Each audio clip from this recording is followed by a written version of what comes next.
a date which will live in infamy.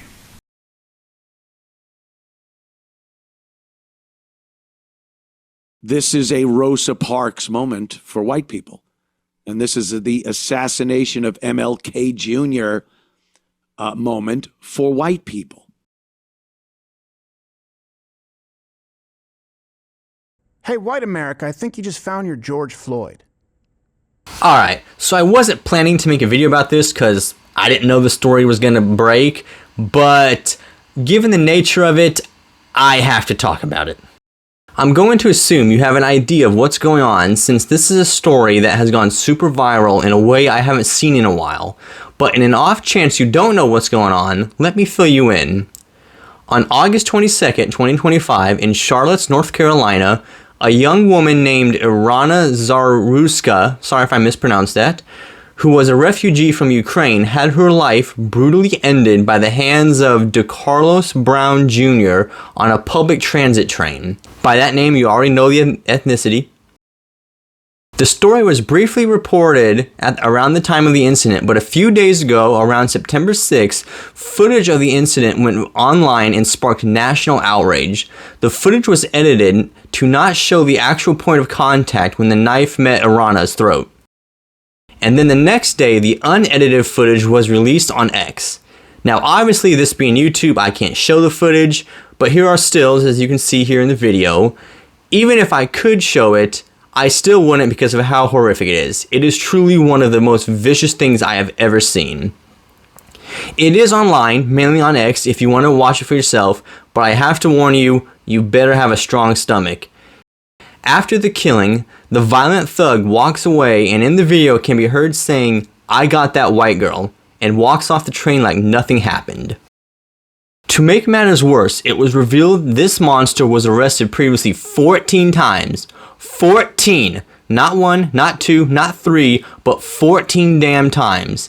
If you look into the previous arrests, you'll realize they weren't petty shoplifting arrests, oh no big deal. These were violent crimes this person committed, and the judges still let him walk free. Of course, there were people who tried to help this psycho by creating a GoFundMe to help him with his lawyer bills and everything, but thankfully the GoFundMe was taken down quickly hours later. All those people who contributed need to be rounded up. They wanted a deranged animal who'd previously committed violent crimes to walk free like nothing ever happened. Multiple sources say the judge's reasons were that he had bad mental health. No shit. Here is a quote from the mayor of Charlotte. "We will never arrest our way out of issues, such as homelessness and mental health. Mental health disease is just that, a disease like any other that needs to be treated with the same compassion, diligence, and commitment as cancer or heart disease." Really? You're blaming this on bad mental health? No, you don't say. I know there are people out there who have real serious mental health issues, and I do feel for those people, but I'm getting sick and tired of people using it as an excuse for everything. It's just like saying I have a disability. Do you? Do you really? Because you look fine to me. The Democrats let a man with 13 previous violent interactions with the law and thought, hey, why not one more? What can hurt? These people are a disgrace to this great country. Like this woman, Teresa Stokes, this is the judge that let this psycho individual walk free. It's people like her that's causing all this anarchy. And to make matters even worse, apparently it's rumored that Teresa never even took the bar exam, nor is there evidence she even attended law school in the first place. This piece of shit needs to be locked away from society. How many more thugs and criminals do you think she let walk free? And to make it even better, according to X, let's see here, the website that had the information showing that Magistrate Justice Teresa Stokes, who released DeCarlos Brown Jr., was also the director of operations of Second Chance, has had its information on her completely wiped. So yeah, they're trying to cover it up. They know.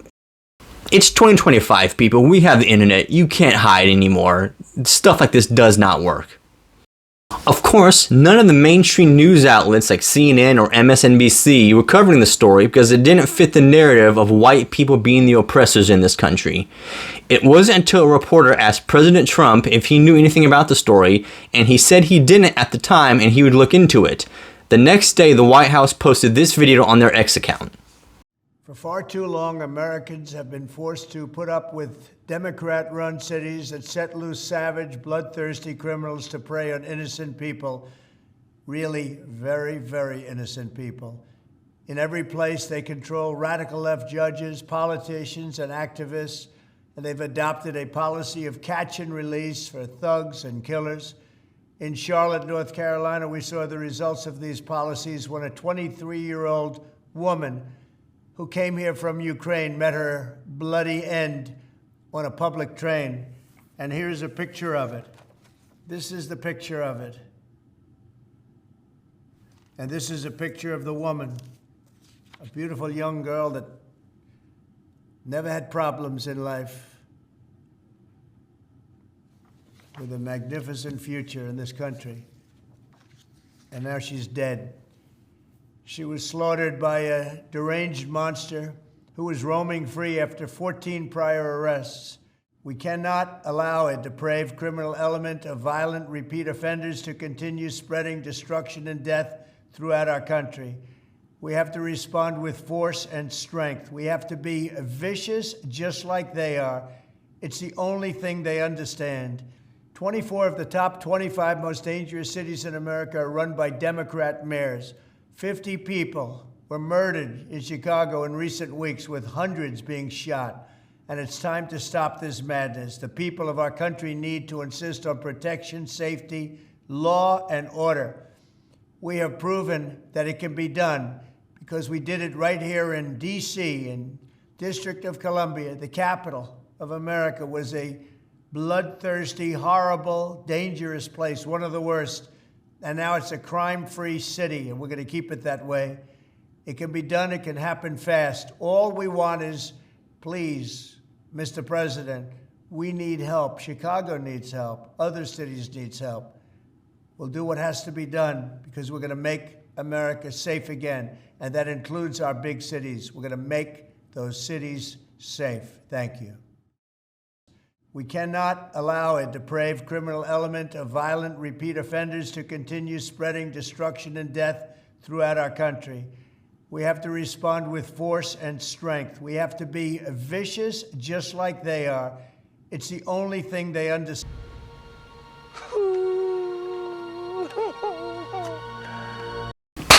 Man, God bless our president, man. What a man. Look at this photo. Can you imagine any other president, or any politician for that matter, showing photos like this to the nation? I'll wait. Thankfully, around an hour after Trump posted the video, it was announced that the Department of Justice would be charging Brown Jr. federally with the anticipation of giving him the death penalty. Fuck yes! As Trump said in the video, it's time to take the gloves off and punish criminals like how they should be punished. They need to go after, and I'm doing air quotes here, Judge Stokes as well. My only complaint with this is that usually with the death penalty, it takes years, sometimes up to 20 for the perpetrator to get it. That can't happen here. If Trump wants to make an example, he needs to do this quickly. And of course, anytime Trump mentions something, now the mainstream media comes out and talks about it. But as expected, they just couldn't help themselves. The New York Times. A gruesome murder in North Carolina ignites a firestorm on the right. Security footage capturing the unprovoked stabbing in Charlotte became an accelerant for conservative arguments about the perceived failings of Democratic policies. Fuck you. CNN. How the lives of a Ukrainian refugee and a Charlotte man with a criminal history converged in a fatal stabbing. Fuck your own face! Really? You're blaming the people who are on the opposite side of the political aisle from you that it's their fault for voicing their concerns of your crime policies that are putting people in danger. We don't know why that man did what he did. We don't know how to deal with people who were hurting in the way this man was hurting. Hurt people hurt people. What happened was horrible. No one mentioned the word rape. Over there in Danville. Most murders in the U.S. never become national news. This one's garnered attention for a couple of reasons. Number one, first and foremost, the recent release of that gruesome video. Second, the energy from pro-Trump activists. They picked up on this video from local news and ran with it. It's a little bit like the times when civil rights groups have raised attention about police-involved shootings. Everybody knows you never go full retard. If you actually want someone to blame, New York Times, how about you look in the damn mirror? How come this poor young woman's name is written only once on your entire site, and it's from the same article where you accuse people on the right for being upset that you didn't think it was a big deal? Then the hell with you. The mainstream media and people on the left have been asking for a while, what is white people's problem today? Oh, I don't know, maybe it has something to do with this?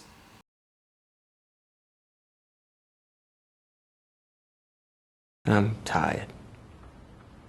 Or this?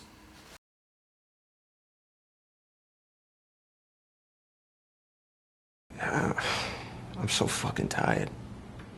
Could it be the George Floyd riots that happened a couple years ago that burned down cities for multiple months?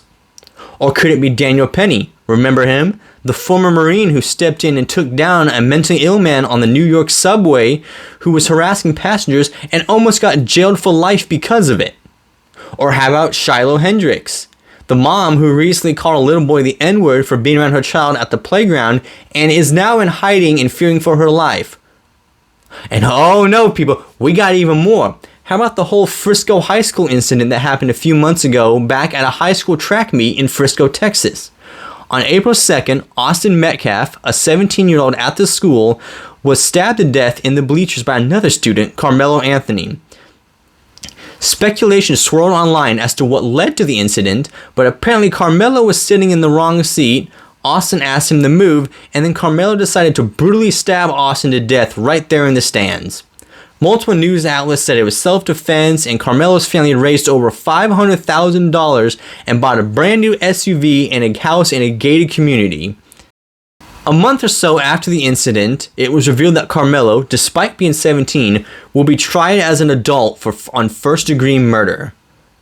Which basically answers the question, who started the fight? As of this video's recording in early September, they still haven't released the video of the actual incident. But since this whole Charlotte's incident, there have been huge calls to release the video of the incident at Frisco. Do it. It's time we people know the truth. How many more of my kind must be sacrificed? White people are fed up. We are sick and tired of living in fear when we go out in public. J.D. Vance said it best. The reality that the gross majority of violent crime is committed by a very small group of people and we should be throwing them in prison. Yes, he's 100% right. It's a small minority of people, mainly black men, who are causing all this fucking chaos all over the country, and mainly in big cities controlled by Democrats. Let's go back to the main story of the young Ukrainian woman. No one, not one person in the same car stepped in to help. This dude in the gray in the middle just got up and left, and this photo was after she had her throat slit. All these people need to be made an example of. How can we continue to function as a society if we can't trust the people who are supposed to be our neighbors, co-workers, etc.? Not everyone on that train was in the wrong though. Shortly after the incident, after Irana fell to the floor of the car, 2 good Samaritans came over to help. At the time of this video's recording, we don't have a name for this man, but he was on another car a ways from the incident and heard the commotion going on and came over, even taking his shirt off to put it against Irana's throat to slow down the bleeding. Another woman, as you can see here in blue, also came over to help. Sadly, they were too late. These 2 people deserve a reward for stepping in and helping. Also, look at this animal skin color right here. This dude just stood there and took a photo or video of the whole thing. Disgusting animal. I guarantee you 4chan's probably looking his ass up right now. Let's go back to the main story once again. Look at the absolute horror on this young woman's face. And keep in mind, these 2 photos are after she had her throat slit. Things have to change. It's been far too long for Democrat-run cities for being too light on crime. Look at what it's costing us. This poor young woman came here from a fucking war zone and was arguably safer there than she was here in America. And it's all the mainstream media's and Democrats' fault. They've pushed this whole narrative for decades that white people are evil, systemic racism, this system doesn't like people of color, yada yada. And now we can see that the whole narrative is crumbling. And frankly, it looks like the truth is that it looks like it's the opposite. We have multiple reasons to thank for this. One is all the police body cam footage has been released that shows another side of the story that destroys the narrative. Two, even though it was truly awful what happened to this young woman, there is one amazing thing that has come out of this whole ordeal. That is that the Democrats cannot spin this story. They can't defend it, they can't rationalize it, they can't lie about it. They have to tell it as it is. A hate crime against a white person by a black person. You can't lie to the public anymore. Everyone is starting to wake up and see the real problem in this country. And that is thanks to the number one reason why people are waking up. Regardless of what you think about him, love him or hate him, Elon buying Twitter after it was a liberal censorship hellhole and transforming it into X, where stories can be reported without bias, has to be one of the greatest contributions to free speech in society in general. If it wasn't for X, we wouldn't know anything about this story or any of the others in that collage I showed recently in the video. Thanks to having a platform where anyone can post something good or bad, we can now see all sides of an issue like we couldn't before, and that cannot be taken for granted. It's because of Elon that this young woman will receive justice, and this barbaric, low IQ animal that took her life will get the punishment he so rightfully deserves.